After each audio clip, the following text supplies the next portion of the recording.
अमान ने ऋचा को पीछे से आवाज लगाई, हेलो ऋचा। ऋचा ने जैसे ही पलट कर देखा तो अपने चेहरे पर मुस्कान ले आई और अमान से बोली, अरे तुम तो बड़ी जल्दी पहुंच गए। अभी जब अपनी बात हुई थी तब तुम अपने घर पर ही थे ना? अमान बोला, हाँ हाँ, मैं अपने घर पर ही था। वो भैया को इधर ही कहीं जाना था तो उन्होंने मुझे अपनी गाड़ी से यहां तक ड्रॉप कर दिया, इसलिए मैं तुमसे जल्दी आ गया। ऋचा ने जब अमान से उसके भैया के बारे में सुना तो घबराते हुए बोली, अच्छा, तुम्हारे भैया ने कुछ कहा नहीं? रास्ते में तो कहा ही होगा जब तुम्हारे साथ अकेले थे। अमान बोला, हाँ, कहा तो बहुत कुछ था।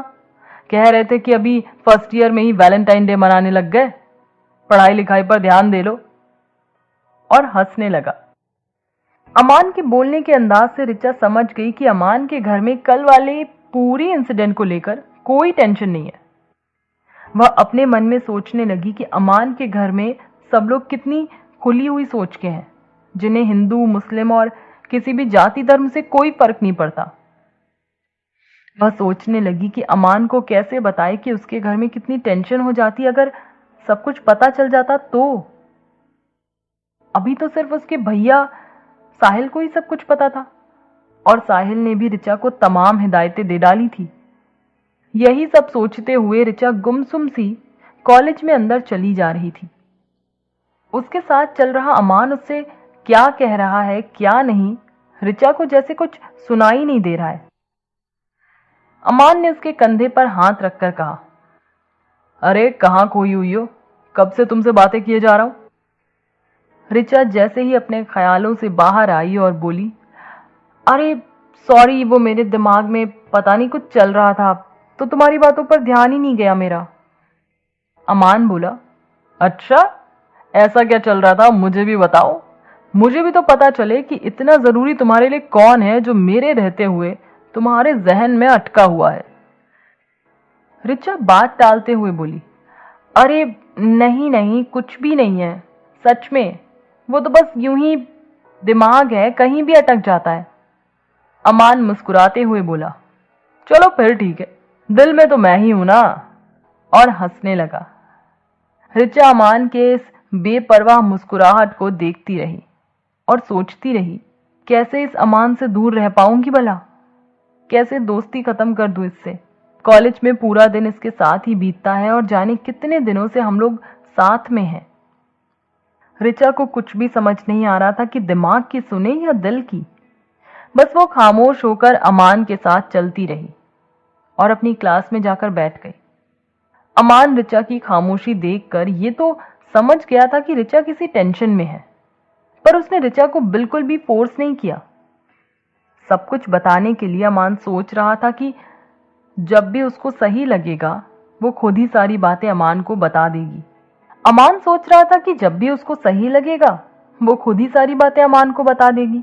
इसलिए इधर उधर की बातें करके ऋचा का मन हल्का करने की कोशिश करता रहा। इधर साहिल का मूड भी अब ऋचा से बात करने के बाद सही हो गया था। कुछ सौम्या की बातों का भी असर हो गया था उसके ऊपर, जिससे वो बीते दिन की कड़वाहट को मन से निकाल चुका था। साहिल भी कॉलेज के लिए तैयार हो रहा था। तभी सौम्या का फोन आया। सौम्या को साहिल की चिंता हो रही थी, इसलिए वह जब अपने कॉलेज के लिए निकली तो एक बार साहिल को फोन कर लिया और बोली, कैसे हो, अब अच्छा लग रहा है या अभी तक दिमाग वहीं अटका हुआ है? साहिल मुस्कुराकर बोला, अरे नहीं, मैं ठीक हूं और कल की बातों को भी दिमाग से निकाल दिया है। अभी अभी ऋचा से ही बात हुई थी, वो भी ठीक है और कॉलेज जा रही थी। मैंने उसको समझा दिया कि अमान से जितना हो सके दूरी बढ़ा ले, क्योंकि बाद में फिर उसको ही प्रॉब्लम होगी। ये सुनकर सौम्या बोली, दिखा दी ना भाईगिरी, अभी ऐसा नहीं कहना था तुमको, आगे से फिर वो तुम्हें कुछ बताएगी भी नहीं। साहिल उसको समझाते हुए बोला, अरे मैंने उसको प्यार से समझाकर ये सारी बातें कही हैं और उसको ये भरोसा भी दिलाया है कि आगे से वह बिना डरे और बिना कोई संकोच किए मुझे अपनी हर बात बता सकती है। और रहा अमान से दूर होने का सवाल, तो वो मैंने इसलिए बोला है जिससे घर वालों के सामने ये बात आने से रुक जाए। अगर इसी तरह अमान से वह नजदीकियां बढ़ाती रहेगी तो मैं भी आखिर घर वालों से कब तक सब कुछ छुपा पाऊंगा, बताओ जरा। साहिल की बात सुनकर सौम्या बोली, अच्छा ठीक है, कोई बात नहीं। अब ऋचा सही है, ये अच्छी बात है। बेचारी कल तो बहुत ही परेशान रही होगी। साहिल बोला, हाँ परेशान तो रही होगी। उसकी आवाज से लग रहा था कि आज भी उसके मन में उलझन है और वह एंगेजमेंट वाले दिन के लिए भी सॉरी बोल रही थी। उसको भी यही लग रहा था कि अगर उसी दिन सब कुछ बता दिया होता तो कल सब लोग ऐसे हैरान ना होते। साहिल की बात सुनकर सौम्या बोली, अगर ऋचा को सच में ऐसा लग रहा है तो ये तो बहुत अच्छी बात है। तुम कहो तो मैं भी एक बार बात कर लूं उससे। साहिल बोला, अरे नहीं, इस बारे में बात मत करना, क्योंकि उसने खुद से तुम्हें कुछ भी नहीं बताया अभी तक। और अगर तुम बात करोगी तो उसको लगेगा कि मैंने तुम्हारी सारी बातें क्यों बता दी। हाँ, अगर नॉर्मल ही बात करना चाहती हो तो कर लो।